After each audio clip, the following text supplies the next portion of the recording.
बहुत समय पहले की बात है। एक सुंदर और हरी भरी वादी में चमकती घाटी नामक एक स्थान था।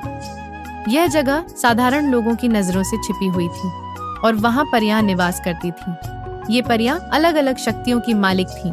कोई हवा पर चल सकती थी, कोई पानी को नियंत्रित कर सकती थी, तो कोई धरती से फूलों को जन्म दे सकती थी। परियों की रानी और जादुई फूल इस वादी पर परियों की रानी संध्या परी का शासन था। वह बहुत ही दयालु और बुद्धिमान थी। उनकी जादुई शक्ति से पूरी घाटी सदा खिली खिली रहती थी। घाटी के बीचों बीच एक विशाल झील थी जिसे चांदनी सरोवर कहा जाता था। उसकी सबसे खास बात यह थी कि वहां एक जादुई फूल खिला रहता था जिसे स्वर्ण कमल कहा जाता था। कहा जाता था कि यह फूल जिसे भी मिलता उसकी सारी इच्छाएं पूरी हो जाती थीं। राजकुमार की खोज। इसी दौरान एक दूर के राज्य के राजकुमार अर्जुन की कहानी भी चल रही थी। उनके राज्य में एक गंभीर बीमारी फैल गई थी जिससे लोग बहुत परेशान थे। राजकुमार को एक बुजुर्ग संत ने बताया कि यदि वे स्वर्ण कमल ले आए तो उसके अर्क से यह बीमारी खत्म हो सकती है। राजकुमार अपने घोड़े पर सवार होकर लंबी यात्रा पर निकल पड़े। कई पहाड़ों, नदियों और घने जंगलों को पार करते हुए वे अंततः चमकती घाटी तक पहुंचे। लेकिन घाटी का रास्ता ढूंढना आसान नहीं था क्योंकि परियां अपनी दुनिया को छिपा कर रखती थीं। परियों की परीक्षा जैसे ही राजकुमार ने घाटी में प्रवेश करने की कोशिश की, परियों ने उन्हें देख लिया। रानी संध्या परी ने सोचा कि किसी अजनबी को यूं ही स्वर्ण कमल नहीं दिया जा सकता।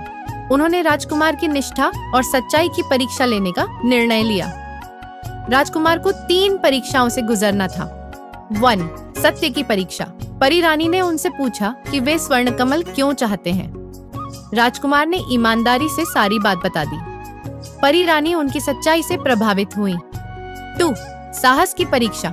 राजकुमार को एक खतरनाक झरने को पार करके दूसरी ओर पहुंचना था जहां एक चमकीला मोती रखा था। यह आसान नहीं था, लेकिन राजकुमार ने धैर्य और बुद्धि से रास्ता खोज लिया और मोती ले आए।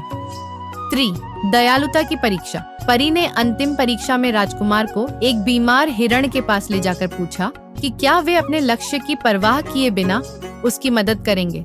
राजकुमार ने बिना देर किए उस हिरण को पानी पिलाया और उसके घावों पर जड़ी बूटी लगाई। यह देखकर परियां बहुत खुश हुईं। स्वर्ण कमल का आशीर्वाद। राजकुमार ने परीक्षाएं सफलतापूर्वक पार कर ली। परी रानी ने उन्हें आशीर्वाद दिया और स्वर्ण कमल भेंट किया। साथ ही उन्होंने यह भी कहा कि यह फूल केवल अच्छे इरादों के लिए काम करेगा। राजकुमार खुशी खुशी अपने राज्य लौट आए और फूल के अर्क से दवा बनाई। कुछ ही दिनों में लोग ठीक होने लगे और पूरा राज्य खुशियों से भर गया। इस तरह परियों की दुनिया और मानव संसार के बीच एक अनदेखा संबंध बन गया।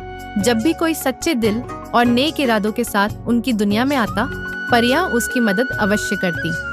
सीख।